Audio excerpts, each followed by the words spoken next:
Welcome to the Patriots Pulse post-game show. I'm your host, John Serenitas, and as always, I'm joined by my partner, WEI's John Lyons. John, how you doing this evening? John, It's how are you just doing? unfortunately, John, another one of those bad losses. Yeah, and I think that this one might be one of the worst ones we've seen in a long time. To your point about being a bad Patriots loss, because this was one of those games, John, where there were missed opportunities, plenty of them. They had multiple opportunities to score and pull away and win this game. But then your defense are just hanging in there and playing competitive football for 55 minutes when you need them to hold on and get that one more stop so you can get the ball back and potentially go into 4-minute mode. They can't get that stop. Miami scores. Ultimately, they win 15-10. Just some initial thoughts on this, and there's a lot to dive into. By the way, we know you have many options out there for your post-game needs, but if you want to join the conversation, feel free to chat. We are live on our YouTube page, on X, Facebook, and Twitch. But John, just some opening thoughts on a very difficult loss, which drops the Patriots now to 1-4. Yeah, it's a really difficult loss. I would make the case it's the worst loss of this year, probably the worst loss since their Germany loss to the Colts last year, I would say. And the reason I say it's that bad, because again, it's only a one possession loss, not like they got blown out, but I say it's that bad because of all the avoidable mistakes, right? 105 yards in penalties, bad clock management once again at the end of the first half. The identical scenario, by the way, to that Seattle game. A run play, two incomplete passes, a bad punt, and thankfully this time a field goal was not made, but that was more about Miami's own ineptitude than yours. And then you mentioned that end of game situation. I mean, your defense gets shredded. And let's not forget, what was it? Two different 15-yard penalties by Keon White on the same drive. So your defense gets shredded, though, right? Miami takes the lead. Then you have the ball. You actually move down the field. You have a 1st and 10 on Miami's 12 with a minute 13 to go on all three timeouts. And they took a shot to the end zone on 1st down, which I understood. And then 2nd down, frankly, the way that rule is called, I think that should have been a touchdown. But whatever, it's incomplete. And then you have two more shots. One was Jacoby Brissett got pressured so fast he couldn't get it to the end zone. And then the 4th down play to me, why are you not trying to run the ball at all there? Like, you've been gashing Miami in the run all day. You have all three timeouts. So just all the penalties, some of the bad coaching decisions, and just some of the bad execution out there too. You put all that together, and that's why I put this loss in that unfortunate category of one of the worst of the last couple of years. No, and I don't know if I've ever said this in my football career, 30 years of being a coach or in the media, but this was a complete loss. I mean, this was a systemic failure from top to bottom, if you really think about it, where you had, Kevin Stone is here, so we'll see if we could squeeze in here. I'm not confident that we can, but we'll try. I know. We didn't give him a microphone either. So nobody needs to see me anyways. Usually we give Stone a microphone because we're trying to hide his face, but I didn't, we only have one. But in any event, in all seriousness, the reason, John, I call it a complete loss is, I mean, the coaching side of it, you had two or three different situations that you can point to from a mismanagement standpoint. And then I think the other thing here is the penalties. 12 penalties for 105 accepted yards. I mean, the bottom line is you're not a good enough football team to win games as it is on a consistent basis. But then when you play like this and you commit that many penalties, the fact that they only lost by 5 points, I also think speaks to Miami's ineptitude. Because if that's a good team across the field, you probably get blown out here with the way they played. They have got to clean it up because, again, you can only do so much with this roster. But when the team plays as undisciplined as they did today, that it's already hard to win. It's virtually impossible to overcome when you play like this and you're this undisciplined.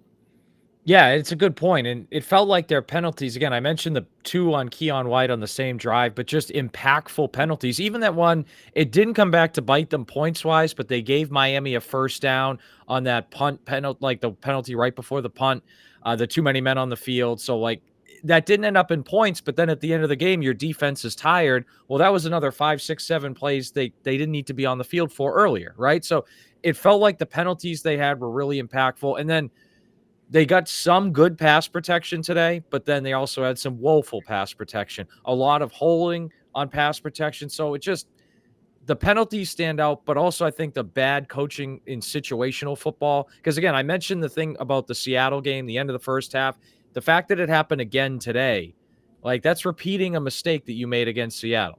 And I don't like, to me, that's a big problem. And the end of that game, the play calling around the goal line, I thought just it really made no sense to me. So it's just again top to bottom. And let's not forget, I mean, we had drop passes by receivers, right? We had Christian Ellis with that really bad pass interference on an underneath route on like a 3rd and 13. So just, yeah, John, to your point, across the board, not a lot positive to take away from this one, a complete loss across the board. So I'm not sure how much you guys touched on, but two things stand out to me. One, how many times did you look at me today and say, I don't know what they're doing? And I don't know if they know what they're doing offensively at this point. It's a cluster, to say the least. But one kind of scenario that stands out to me that just sort of speaks to them handing teams games right now. You had the blocked punt, and you're at the 23-yard line and get nothing out of it. Like, not even a field goal. That's another good one. At that point. That can't happen. When you're a team that's in a 10-9 game or whatever it was at the time, and you can't even, move the ball 23 yards, it's a huge problem. I don't think we're going to see Drake May anytime soon. I'm sure we're going to get to that if you guys haven't already. But the line, in my opinion, was good enough for him to play today or to play going forward. That's not to say it was good by any means, but at some point, you look up today, there was a ton of empty seats, and it was a nice day out. That's only going to get worse as we go on here. So at some point, you need to, I guess, stop committing consumer fraud, for lack of a better term, and give these people something that they can watch. And look, I know you're not going to base it on a business decision, but you almost have to at this point because people are going to stop showing up, and it's only October. This is only going to get a lot uglier before it gets better, in my opinion. Yeah, I don't know about the consumer fraud piece. I mean, again, I like that. No, we got Enron executives here in the crowd. Well, I'm not that bright. Don't get me wrong. Right. I don't know about that part. I mean, look, I with all due respect, again, I always harken back to the famous Bill Parcells quote that if you listen to the fans, you're going to be sitting next to them. Mm-hmm. If I'm the Patriots as an organization, I'm not listening to the fans here. If the fans want a good product down the road, you've got to develop this kid the right way. Otherwise, you're going to damage him, you're going to hinder his development, and it's going to take longer for him to realize his potential and potentially become a starting quarterback in this league, never mind a franchise quarterback. But I think certainly the offensive line did play well enough for them to win today. But once again, and I think it's going to eventually get to the point, John, where you're piling on Alex Van Pelt, but the play calling really inconsistent. Antonio Gibson has a 24-yard run. They then follow that up with 3 straight passes. I'm not trying to say that they should be running a high school offense here. I don't want people to misconstrue what I'm talking about. But I do think that at some point you have to look at the way you're built here and play to your strengths. And that's what you're going to be this year. You're going to be a run the football, play action, 3 or 4 guys out in a route, or 3 guys in a check down or 2, or 4 guys in a check down. That's what you're going to be in the passing game. You're not going to be a team that's going to consistently get 5 out. You have protection issues. Whether it's Jacoby Brissett or Drake May, you have got to find a way to protect your quarterback. And to me, one of the best ways you can do that, given the circumstances, is by running the football. And the fact that he was so inconsistent in his play calling and going away from it when he shouldn't have, I just think that just goes to show you where they're at right now. And after the game, Gerard Mayo talked about, taking responsibility for the loss as the head coach, that they've got to play better fundamentally. They got to play cleaner. He was asked at one point how he would gauge how his first year is going so far in terms of where he's at in his development as a head coach and the staff. He said that he has a long way to go. I thought his answer about the staff was interesting. He said that they're taking it week to week. There's some comments there, John, that he's making the last couple of weeks where I'm not big in reading in between the lines. I'd like to think that I can take people at face value. But there's some comments that he's making that lead you to believe that there's definitely some questioning going on, at least in the coach's office, in terms of what they're doing offensively. He didn't mince words today. He flat out said it. they need to play better on offense. Yeah, let's not forget, you go back to, I think it was after week 2 when he just said openly, we need to push the ball down the field more. And then it felt like they went too far in that direction against the Jets and then kind of pulled back. And also, like you mentioned, the play action, shot play 3, they tried that once and Demario Douglas was open and Jacoby Brissett had a bad throw and missed him. But like, it was there, like, then they only did it once. Like, it just, to me, I'm not saying you're going to do that all the time, but why not a little bit more than what you did? Like, that didn't add up. But yeah, I think it feels to me like there is some frustration there from Mayo towards the offensive side of the ball, and not just players, but coaches too. It just, again, you kind of mentioned some of those little subtle comments there. It feels like, and let's not forget, Alex Van Pelt, I think, is more of an Elliott Wolf guy than a Gerard Mayo guy. And when Mayo was a player here, he went from seeing Josh McDaniels as an OC to Bill O'Brien to back to Josh McDaniels. Then when he first started coaching, he had McDaniels for 3 years with 3 different quarterbacks, and they had a good offense for 2 out of those 3 years and at least a passable one the other. So he's seen what a good offensive coaching staff is supposed to look like, and he's seen a good offensive operation. And right now they have the opposite of that. Like, Kevin, I thought your point about after that block punt, getting nothing out of that was a killer. You get something out of that, all of a sudden, because at that point, I think the Patriots are up 7-3. If you get something out of that and you go up 14-3 or even 10-3, but right after that, might be a totally different game.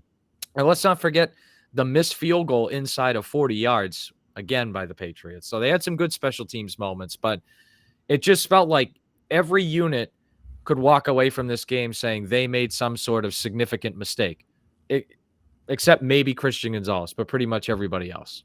And just to the point of the offensive coordinator, remember, they offered Nick Caley the job first. Yeah. And he turned it down. And who was the guy in Atlanta? Zach Robinson. They wanted him too. Yes. So, yeah. Well, you ultimately settled on Alex Van Pelt. Now, and you said it, he's more of an Elliott Wolf guy, I could speak. So, look, maybe at this point, Mayo is sort of, hey, this isn't my guy, but I'm stuck with him. So those comments might only sort of become sharper, for lack of a better term, in terms of, sort of sneaking them in here and there in the media. Mayo's been very careful at times, but he's also been not so careful at times. We talked about it in training camp. He had to learn how to speak to the media. So I think if he's this frustrated, with Alex Van Pelt, you might start to see some friction here moving forward. So not only could the team splinter, but you might have issues between the staff now too.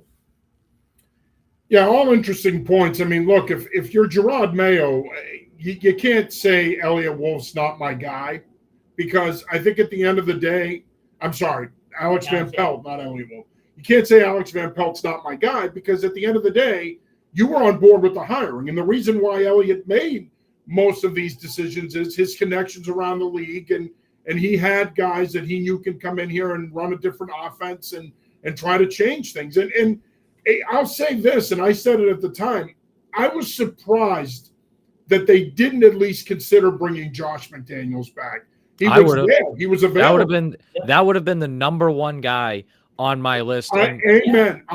That's who I would have wanted back too. He would have been my top choice too. But I think at the end of the day, they left it up to Wolf, and he was the one that drove a lot of these coaching hires on the offensive side of the ball, and he was the one that pointed Mayo in this direction, and they made the hires. But if I'm Gerard Mayo, you can't say, well, Alex Van Pelt's not my guy, and throw him under the bus. At the end of the day, they hired a competent offensive staff with years of experience. It's been around the game for a long time. I don't think that a lot. I think some of this should fall on AVP and the offensive staff. But again, I think a lot of it also speaks to the composition of this roster, where you don't have enough talent at certain positions to consistently generate offense and score points. Lauren Gaudette, good old faithful, joins the show here. She says one of my favorite sayings is you can't play your opponent if you're playing against yourself. That is correct. And she also says I had a major argument with someone today over why you don't play Drake May. This is the worst time to play him, and he's not fixing a single thing that's wrong here. We'll get into May here momentarily. Just looking at the numbers here real quick, since we're talking about the offense. Jacoby Brissett, 18 of 34 for 160 yards. Pop Douglas led the way for the receiver, 6 catches, 59 yards. Played pretty well. I mean, those numbers aren't eye-popping, but that's his second good game in 3 weeks. They did rush for 151 yards from Ramondre Stevenson, who got nicked up at the end of the game, although after the game he appeared to be fine in the locker room. He led the way with 12 carries for 89 yards, averaged 7.4 yards per carry, including a 33-yard touchdown run. I mean, nothing eye-popping here, run-of-the-mill offensive numbers. But again, the number that I keep coming back to is the 12 penalties. You know, when me and Kevin covered Boston College the last few years, if someone asked us what is a knock on Jeff Hafley, a tremendous recruiter, good football coach, good X and O guy, but the biggest knock on him was his teams were undisciplined. They didn't play disciplined football, especially in big games, and it proved to be a problem. And I think you're starting to see this here. The last few weeks, John, there have been a lot of issues here in terms of situational coaching, undisciplined play, fundamental breakdowns.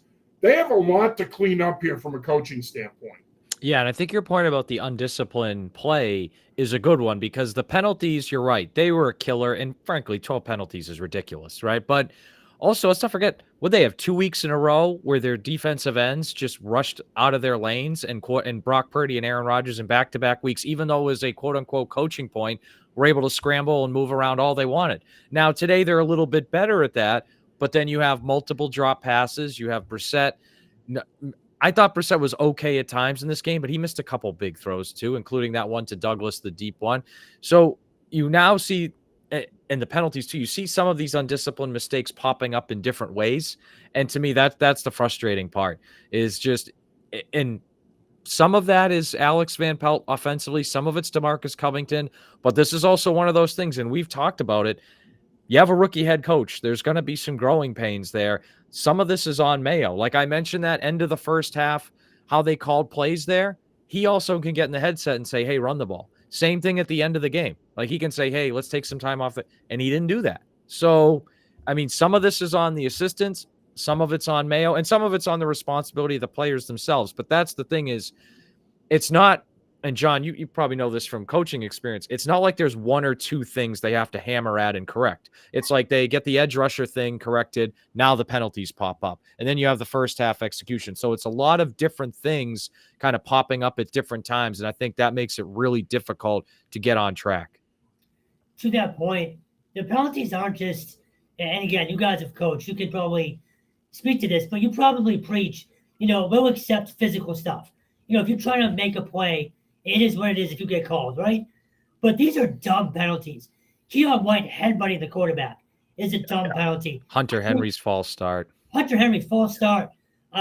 of the pre-snap stuff in general, like that's just lack of focus.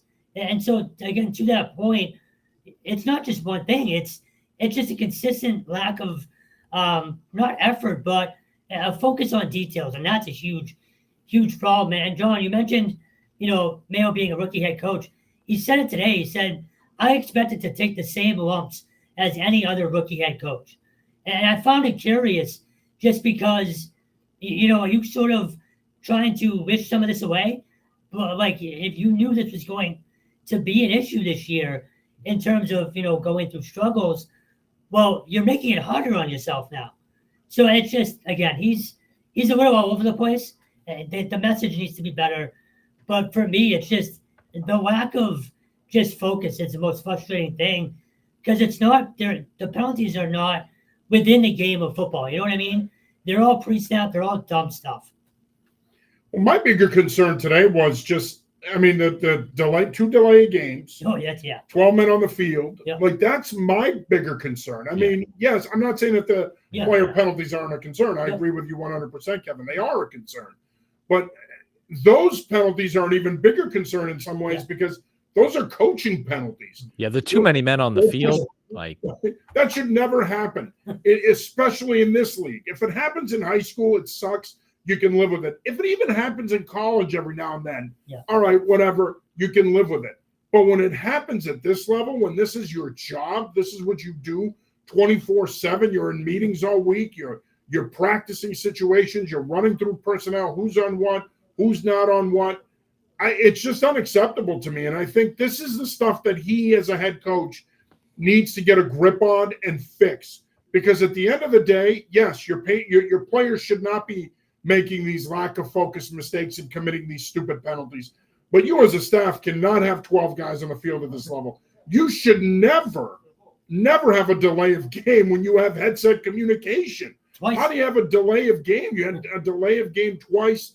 It's just mind-boggling to me, to use his term. But I think at the end of the day, until they clean up some of this stuff and the fundamental stuff, the missed tackles on defense, the bad run fits, the bad pursuit angles, which they were better at that today, but you still saw some of it on that final drive. Until they clean up some of that stuff, it's going to be hard for this football team to be competitive, let alone win football games. And look, you were in this game today because you're playing a team that's without its starting quarterback. I think Mike McDaniel's done a horrible job of managing this organization since Tua went down. The fact that they didn't address the backup quarterback position, knowing his concussion history, is amazing to me. And the fact that they haven't adjusted to him not being in the lineup with that skill group is even more amazing to me. But Houston rolls in here next week. That's a good football team. That's a Super Bowl contender in the AFC. They beat Buffalo today. So that's a team that's going to be markedly better than you. The Patriots are going to need to play way cleaner, way more disciplined, and obviously they're going to need to make way more plays to have any shot at winning that game. But, man, again, and I opened the show with this, you're not good enough to overcome these things right now. You're just not. Good teams struggle to overcome 12 penalties. Never mind bad teams. Yeah, and I think that's a great point because you look at Houston. If the Patriots play next Sunday like they did today, they'll lose to Houston by 2 touchdowns, maybe more. And again, because that's a good team. Like 15-10, I think is more about Miami is playing really bad.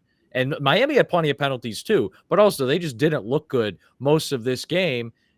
And yet they still won. But again, the reason it was a close, low-scoring game to me was more about Miami than it was about the Patriots. And like for Mayo too, I think from a big picture standpoint, like, look, it's only 5 games in. He's a rookie head coach, and he has a bad offensive roster. Okay, so there's got to be some patience there, and I think you have to accept some growing pains. That being said, I don't know how you guys feel. I watched this game and I said, if Bill Belichick was still the head coach, they would have 100% won this game. Or if Brian Flores or Mike Vrabel were the head coach, they would have won this game. Because that combination of things, again, the penalties, plus the bad situational play calling, plus just bad situational execution, all of that wouldn't have happened under one of those guys. And it happened today. And maybe even the Seattle game too. You might be, 3-2 right now instead of 1-4. So, and again, he's a rookie head coach. 5 games in, he deserves some patience. But these are the types of things I think we need to keep an eye on, because if 3 weeks from now or a month from now or 2 months from now, they lose another game just like this, then that's a signal of a larger problem. Just like, again, I said it earlier, that end of first half execution being almost identical to Seattle, that's kind of a red flag because now it's like, okay, you've done that twice in 4 games. So again, deserve some patience, deserve some grace, but it's one of those, like, this is the type of, if they have a 10 penalty game against the Bills in December, then that might be a sign of a larger problem. I asked both of you this after, I believe, the Jets game, and it was, at some point with all the lack of execution and the penalties, really, what can you do as a coaching staff? Like, we can keep saying this is bad coaching, but at some point it's on the players. But do you just run them into the ground? Like, I feel like that's not going to work for professionals. Yeah. That's what I'm saying. So Right. At some point, again, you can keep saying, we need to coach it better. We need to coach it better. At some point, it's the lack of talent and the lack of execution. No? Well, I mean, you're not going to run them into the ground. I don't think that fixes But that's what I it. mean. Like, I don't think that works at any level, to be honest with you. Yeah, I would agree. but I think it's idiotic. But with I- the day-to-day practice, how do you solve these things? Yeah. Like, Well, I get the I coach, think I get the you gotta coach stuff, practice but it. yeah. I think John made the good point earlier. It's like, all right, if you look at your personnel, when we throw the ball, we're just going to have 3 or 4 man routes and we're going to have extra protection. And frankly, you should do that all the time. Because I said this early in the game, until teams see that you can competently pick up pressure, they're just going to blitz you all the time. I mean, San Francisco last week, generally not a blitzing team. They brought pressure plenty of times because they said, hey, they can't stop it. Guys don't get open fast enough. Brissett won't make the right decision, so we can get him. So I think that is something that I think can be fixed to a point. But also, you've had 5 different offensive line combinations in 5 games. Like, you got to have more consistency there. Some of that's injuries and out of their control, but you got to have more there. And another thing, and John, I don't know how you feel about this, they have to get better at in-game adjustments. It feels like they are too slow to adjust. Like, I went back to our post-game show after the Jets game. We talked about how Aaron Rodgers carved them up early with pressure, and it took them almost the whole first half to start playing more coverage. Like, that's something you got to adjust to after a couple series. And then offensively, like, they averaged 7.9 yards per carry today, and they were still trying to hammer the pass as the game went on. I'm like, you're running great. Keep it up. But it just feels like they're a little slow on some of those. And some of that is just experience. But that, to me, is some things, Kevin, I would fix. Well, and I do think you bring up a good point, too, in that it is experience. I mean, you're talking about a rookie head coach. In essence, you're talking about a rookie offensive coordinator. Rookie DC. Right, rookie defensive coordinator. I mean, the primary brain trust of your staff, they're all, in essence, in their first year as head coach and coordinator. Yeah, I know Van Pelt had a year under his belt previously, but these guys not only are really doing this for the first time, but this is the first time they're all working together. There is a feeling out process, but I will say this: it shouldn't take you 5 weeks. I mean, you got OTAs and training camp. That part of it should be over by now. So, as far as the penalties go and how you fix it, these guys have to be professionals. You have to reinforce it on a day-to-day basis, being disciplined, being accountable. But then I think the one way you can fix it is you're going to have to start sitting guys for plays or series to send the message that, hey, if this BS continues, if you continue to do what you're doing, I don't care how much we're paying you, you're not going to play, plain and simple. We're going to limit your snaps. I mean, you can do that this year. This isn't a team that's contending for anything. So if you want to set that tone, this is the year to do it. Because once you do get this thing going, hopefully down the road, you don't want to be sitting guys snaps or series to send a message because they're undisciplined. Start finding them. You can tie that into it. The NFLPA might not like it per se. They might get on you for it a little bit. But I think at the end of the day, there are ways to manage it. I don't think taking them out back and having them run the hill is going to get it out of them because, look, John, you and I have been around this game a long time. I mean, they'll bitch, they'll moan, they'll groan, but at the end of the day, these are grown men. Treat them like grown men. They should know better, but the way you handle and the way you communicate with them is paramount in terms of getting them to do what you want them to do. And sometimes it's easy to say, well, they're professionals. They should know better. It's not like they're doing it on purpose. Hunter Henry didn't, false start there with the game on the line on purpose because he wanted to keep he bet the under and he wanted to keep it under 30. He didn't do that there for that reason. It happened. It happens in the moment. But I think you bring up a good point, John. I do think that there's something to be said for the lack of experience and why it's so slow for them to adjust and why situationally they haven't been as good as they've been the last 24 years. I mean, Belichick put on a master's class when it comes to situational football. You're not going to be able to replicate that easy. Yeah, I would agree. You're not going to replicate it that easy, but I think you also should be a lot better at it than you are right now. And that's one of those things. And I think your very first point, John, was they're not talented enough to overcome mistakes like those penalties. And I would say the same thing with situational football. They're not talented enough to blow a situation or multiple situations and then still win a game, right? Maybe 10 years ago they could do that, but not so much now. And in the playing time one, that's probably an effective way. It's just we need to see what their consistency level is because today you don't start Ramondre Stevenson because he had the fumbling problem. So if in 2 weeks somebody else has a similar problem, you have to approach it the same way, right? Yeah. Where like Keon White had the back-to-back personal foul penalties. So they took him out of the game, but they only took him out for like 1 play or 2 plays, and then they put him back. So, and I know he's a great player, but if that keeps happening, then do you sit Keon White down? And again, I think you should in that situation to be consistent, but that's a good point too. I think playing time is one where guys will notice that if that starts getting adjusted. The only counter I would ask to that is, and I totally understand why you would, sit guys. But if you're in a locker room that's already on the verge of splitting, with the whole quarterback thing, and you start sitting some of your best players, how are guys going to take that? That'd be my only concern. But again, I get you need to make a point, but again, this locker room is teetering on something. Whether mutiny from Evan Lazar the other day was the right word or not, we can haggle over that. But I talked to a couple guys post game today, and look, they know it's only October, but you can feel it. I mean, you can feel it in there. Something's going to give at some point. My only concern is if you do start sitting some of your top players, how are guys going to take that? I'm going to go back to what I said the other night when I was on with Joe Murray. If you're on the brink of mutiny, then you have 60 dudes in your locker room that don't belong there, and they need to go. And the reason I say that is we're 5 weeks in. If these guys are already thinking about turning on this coaching staff 5 weeks in, you don't have the right guys. End of story. I don't care how you want to frame it or how you want to phrase it. At the end of the day, I don't buy that at all. I don't think they're teetering on mutiny. I think that's nonsense. I never bought it. And this is not a knock on Evan. I respect Evan and his work. I think he's terrific. I just don't see that. I don't think they know what they are. I don't care what anybody says. John, you can attest to this. You know going into a season when you have a really good team and how you feel about that good team and how you feel about your chances, and when you have a bad team and how you feel about that team. You just know. And yeah, you're going to say all the right things and you're going to do all the right things, but they know.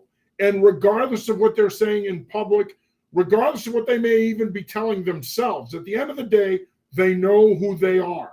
And what they are is a team that's unfortunately deficient in some areas, and those deficiencies are preventing them from winning football games. So we can sit here and put makeup on the pig all we want. At the end of the day, all this mutiny talk and rebellion, and what's mutiny and rebellion in the locker room going to do? Nothing. It's not going to change anything. Football is the ultimate talent sport, even more so than basketball. At the end of the day, like Joe Paterno used to say, it's not about the X's and O's, it's about the Jimmies and the Joes. You can have all the X's and O's in the world, but if you don't have enough Jimmies and enough Joes, you have no shot, and they don't have enough of either right now. And I think it's a difficult combination right now because their offensive roster, we've talked about 100 times, it's not good, and then they're getting inconsistent coaching, at least situationally, and play calling on top of it, right? So it's one thing. Players can be mad about that. I wouldn't blame them. Yeah. If they feel they're not being put in the proper position to succeed. But this idea that they're about ready to rebel because of the quarterback situation or because they're losing, I don't put any stock in that. I think it's more about the coaching than the quarterback, the whole rebellion thing. Again, John, sorry, but to me, just the way it feels in there and the way it sounds from some guys, I don't even think it's about the quarterbacks. I think it's about the staff. And didn't put the mic in your face. John, to your point before about like, what a team that, you kind of have that feeling like, hey, we can be pretty good. Like, I think you go into it every year saying, hey, we can be good. But there are certain years that you're like, well, more has to go right for us to be good this year, or we're going to need a little more luck this year, right? So the guys going in the year, they knew, hey, we're going to need some bounces our way to be good this year. But the other issue in the locker room, too, is you have some guys, not a lot, but you have some guys that have won Super Bowls here. They know what it's supposed to look like. They know what the standard's supposed to be. And in fairness, going back to the last 2 years, they've seen that standard slowly erode, and now they're one of the worst teams in the league. That's got to be immensely frustrating. Like Jonathan Jones has won 2 Super Bowls here and has been a great player. And now he knows this is not what it's supposed to look like. And David Andrews, obviously, I know he's hurt now, but same situation. He's won 2 Super Bowls. Dietrich Wise won a Super Bowl. So they know what it's supposed to look like, and they know what the standard needs to be. But I wonder, is there not enough of those guys around right now to kind of lead the way? Right? I know you have captains and everything, but like Hunter Henry's your offensive captain. No disrespect to him, but he's never won a Super Bowl, right? So you have guys in there that have won Super Bowls and know what it's supposed to look like. Do you have enough of them, though, that know what the standard's supposed to be? Because I feel like it's just falling short across the board. You can pick out any metric you want, even defensively. They were pretty good today, only gave up 15 points, but they're not playing as well as they did last year. Like in tackling, they haven't been better. We talked about the edge rusher stuff already. So you wonder, are there not enough guys there that know what that standard needs to be? And that's something we can talk about the offseason and needing a left tackle and all that. I think they need some of those guys too. Yeah, they need guys that have been there to lead the way. Yeah. But to your point, John, there are not enough of those guys. Look, Yeah. just to go back to my previous point, I've coached teams where going into the year we knew we were going to be pretty good, and we were, and we went undefeated and won a state title. Okay, I'm not comparing my high school coaching career to this. Okay, but football is football across the board. It doesn't matter. But then again, I've been a head coach of a team that going in, I knew we weren't going to be very good because we were young and not ready, and we ended up going 1-10. So you just know. And I think that the players here know. Now, that doesn't mean that they should pack it in and who cares, don't try. But what I think it should say, though, is you have to be patient with Mayo, with this staff. It's all new. And I think at the end of the day, players can get frustrated. They're competitors. In fact, they should be frustrated. However, you got to control the frustration. Again, it can't get to the point where now you're bitching and you're moaning and you want out and you're not happy. It's got to be better than that. Real quick, a couple of things before we go. Drake May watch. Where are you at with that right now, Lions? When do you think he plays? So I think, Kevin, you might have said it earlier that the line played good enough for May to be able to play today. And I think it's still not where I want it to be, but I do think today overall was a step in the right direction, pass protection wise, to get there. And again, I said before the season, week 9, and then I kind of changed and I was like, week 5 or 6. After the first month, I'm kind of back to that week 9. And I think that's a good spot for him. You're playing Tennessee. They stink. But then you have 5 games. Then you have the bye week. You can kind of sit, reassess where he's at, what he needs to work on. Then you have 3 more games to finish out the season. So I'm still looking at that week 9 date. And let's also be honest. Like, I'm someone that says May needs to sit and develop. I'm saying week 9, but Jacoby Brissett also needs to play better. He was not good last week, and he was not very good today. He wasn't terrible today. Holds the ball, man. He's got to get the ball out. He holds it too, like, there was a pass. I But forget. I will say this, not to cut you off, John. There were a couple of situations there. They're not helping him either with the. No, I agree. You got to. We can sit here and say he's got to get the ball out, but help the guy out by giving him a route or two within the concept and the progression that can bail him out. They're not doing that. Yeah, exactly. So, like, there's a lot of and think about the inconsistent play calling. Like, that could be really detrimental for a rookie quarterback. And that situation at the end of the game today, like, that can be detrimental for a young quarterback like that. And the receivers, I think, were better today. I still like Kendrick Bourne, again, by week 8 or 9, he's going to have a few weeks under his belt. And I think Kendrick Bourne is a guy that can actually have an impact in this offense. So 1 for 6 today. Right. Yards. So again, first time he played in about a year. So exactly. So I think eventually he can have a bigger impact. So I think they're moving in the right direction towards playing Drake May. I don't think they're quite there yet. And again, can you give me 2 games with the same offensive line? Like, really, we're 5 weeks in. We've had a different O-line every week. So those are the things to me, but I think we are getting a little bit closer to Drake May playing. Yeah, I think we're getting closer. I thought it was coming today, honestly. The offense was so bad in that first half, and I looked at John, and I just said, look, at some point, this offensive line is not going to get better. Like, this is what he's going to be behind. Throw him in the deep end and let's see what happens. But I get the whole, let him develop thing. But at some point, it's just, and I know I keep going back to this, it can't be a business decision. But at some point, I feel like the crafts are going to be in Mayo's ear, and it may play a factor. Whether that's right or wrong, it's probably wrong. It is wrong. But I do feel like it's going to come down to asses are not in seats. We're not going anywhere. Let's see what the kid has. So I still think it's coming soon. I'd love to see it next week. It's not going to happen. But look, it's at some point we're going to see him. We know that. Ultimately, it should be sooner than later. I just don't know. At this point, it feels like if they don't do it soon, they might not do it at all. Like, if they're fully committed to this quote-unquote plan, well, then why not just sit him for the year and truly sit behind the veteran and learn and watch him get his ass kicked? So I guess I have no idea at this point, but it does, to your point, John, it feels like it's coming sooner than later.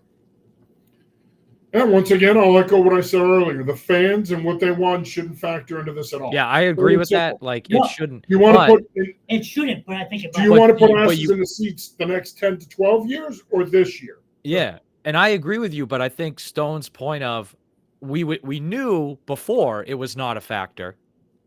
Is it a factor now? I mean, again, and I'm not trying to blame them for something they haven't done yet, but that's another one of those things to watch. I mean, if there's any hint that he got sped up because of reasons outside his development and their situation, then yeah. So I don't necessarily think that is the case, but it's, yeah. Look, I think the other thing we're not talking about here is Brissett getting hurt. If Brissett were to get hurt, he plays. Oh, yeah. So that makes all of this conversation negligible. But if I had my brothers, yeah, I wait as long as possible. I don't play him. This season, this has always been a bridge year for them.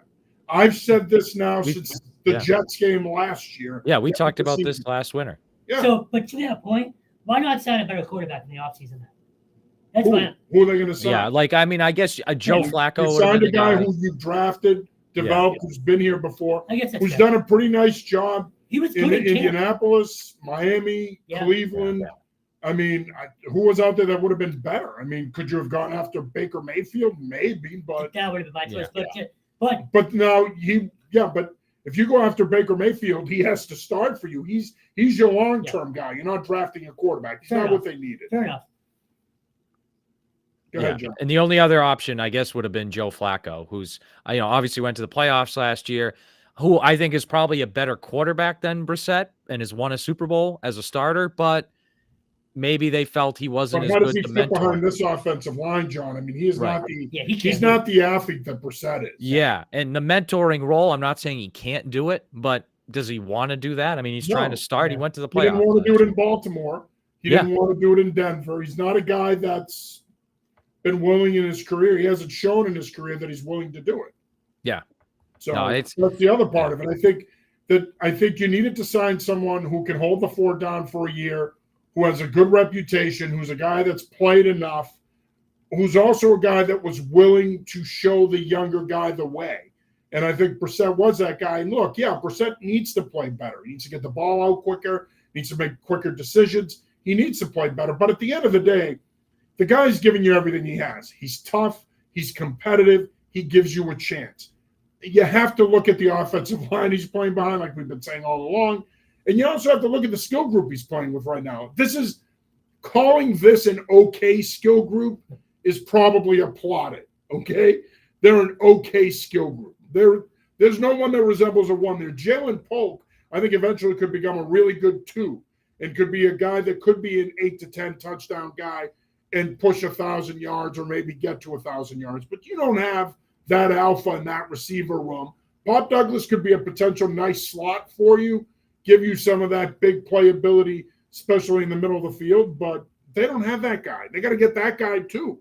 That's going to be their conundrum this offseason. How do you get the tackle and the receiver? Because you need both. But I just think at the end of the day, they are who they are. And what they are is a 1-4 football team that should have won today. But the reason they're 1-4 is they're not good enough and they're not experienced enough to win close games like this. And John, I think you made a great point earlier. Could this have been a different outcome if Belichick were still the coach? I know that's easy to say because he's Belichick, but could it have been a different outcome if someone else is? Maybe, but I think at the end of the day, you still win with players, and your players didn't do enough today. Final thoughts here real quick before we wrap it up. Yeah. Next Sunday against Houston is going to be really interesting to me because you mentioned it earlier, John. That's a Super Bowl contending team. This is now in the window. You could start potentially playing Drake May. It's after week 5. I'm not saying they will, but that's a team that if you play like you did today, they'll win by multiple touchdowns and it'll look really bad. So can the Patriots in the next 7 days find some solutions to keep that game close and competitive? Because again, if you play like you did today, it will not be close and competitive. Before Kevin tells us his piece, can they win next week? I don't want to just flat out say no, but I'd be surprised. I'll tell you. Houston is a really good football team, well coached, ton of talent. I mean, they beat Buffalo today, and I think Nico Collins didn't even play, or he was limited. So it's like that. Yeah, that's a really good football team on both sides of the ball. So again, I mean, I don't want to flat out say no, but I would be surprised. Yeah, no shot next week. Absolutely no shot. Don't worry, Stone will do it for Yeah, you. no, Thanks, Stone. Appreciate it. absolutely. Look, at this point, it's a little bit of deja vu because last year when they were going to Germany, they were in the same spot, and it was, look, they got to build some momentum. Otherwise, that's going to be a long week and a long trip. You're going to Germany after. Oh, excuse me. You're going to London after this Houston game.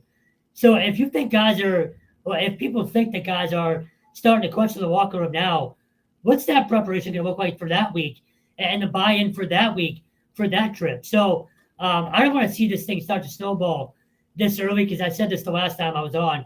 We can't do draft talk this early. I know we're going to, but look, I hope we get a better effort. Look, San Fran, I thought the compete level was higher. Granted, they got blown out until they didn't. Wait a minute. You thought the compete level was higher last week compared to this No, week? compared to the Jets. So, okay. I was going to no, be no, like, God, no. they don't serve alcohol here to the media. What the hell have you been doing? I thought the compete level was better. What's in that Pepsi bottle? I wish. I thought it was better, after the Jets game, and it was. But then seeing today, again, John, you mentioned it. That's a team that could go to the Super Bowl this year. So this might get ugly by halftime. You start to hear the fans get on Jacoby. Stuff can snowball right now. And I keep going back to that long trip that kind of looms ahead. It's just this might get a lot uglier in a hurry, and I hope it doesn't. I thought Fitzy was the voice of the fans. Apparently you've taken that mantra as well. We've got some comments here real quick before we wrap it up. Lauren checks back in. She says, I want to say about situational football and Belichick / Mayo. Mayo has been in the system and knows how things were done. It is now he's the one in charge, and he's experimenting with his style. Or is the roster and injuries making it difficult to practice and execute properly? Both. Both. Yeah, both balls. Mike checks in. Bring back Josh McDaniels. Multiple exclamation points. A lot of people would agree with you, Mike. That would have been my first choice, man. And let's not forget, you mentioned it, Kevin. They tried to hire Nick Caley, which means that system, the McDaniels, they were fine using that. I think if they made a coordinator change, they would try to go back to that system. Yeah, that's a great system, man. And not to change the subject. I agree. I've studied it a lot in the past year since Belichick left, and that is a great system. There's concepts there that were so good that you can run those concepts in high school and have success. It was a complicated offense, but yet it was also simple. It makes you wonder if they kind of need to go back to some of that. And look, Josh McDaniels took Mac Jones to the postseason. So I'd love for him to work with Drake May. Yeah. So we're officially running AVP out of town now? Is that what we're doing? No, I'm not going to go. I'll give him a little patience, but. Lauren checks back in. Do Pats trade for Devontae Adams? Give up that second-round pick? Hells no. Do not waste. You can't waste time. I think it's the timeline, too. Like, if Devontae Adams was 28, I would trade for him. But he's going to be 32 in a couple months, I think. So it's just by the time you're good, I don't think he's going to still be good. I don't think the timeline. We talked about this last week. You can't afford to give up any draft picks right now. No. Like, he would make you better, but he's not going to make you playoff better. So, yeah. No, and this is a team that, let's be honest here, even though they're going to have plenty of cap space next offseason, it's not a free agent destination right now. So you're really going to have to overpay guys to get them to come here because of the situation, because of the tax structure in Massachusetts. You're going to have to overpay to get guys to come here. This will not be an attractive destination. When Belichick and Brady were here, guys are willing to take less or come in on shorter deals and pay a ton of taxes on their salaries because they had a chance to win. That draw is not there anymore. So I think now it's going to be more about draft capital, acquiring as much of it as you can, and rebuilding this thing organically through the draft. And quite frankly, in the NFL, this isn't Major League Baseball. This isn't the NBA or the NHL. Your best bet if you want to build a contender is through the draft. It's a young man's game. It's all about maximizing talent on that first or second contract of a guy's career. Do it through the draft. That's the safest bet. As far as can they win next week? Probably not. Yeah, I'm not going to go full throttle no like Stone. You never know. But matchup-wise, that's going to be a tough game for them. I mean, that Houston team, then Nick Caserio has built a hell of a roster there within the last 2 years. They just don't match up, and I think ultimately that's the difference. All right, gentlemen, thank you for taking the time as always. It's great to see you guys. Stone, maybe next week you can join us from another location so we're not squished into each other and we don't have to share a mic. We'll put him in a secure bunker somewhere. Yes. We'll call it Stonehenge. All right. Okay. All right, we'll end on that. That'll do it for this episode of Patriots post-game show. Patriots drop a 15-10 decision to the Miami Dolphins.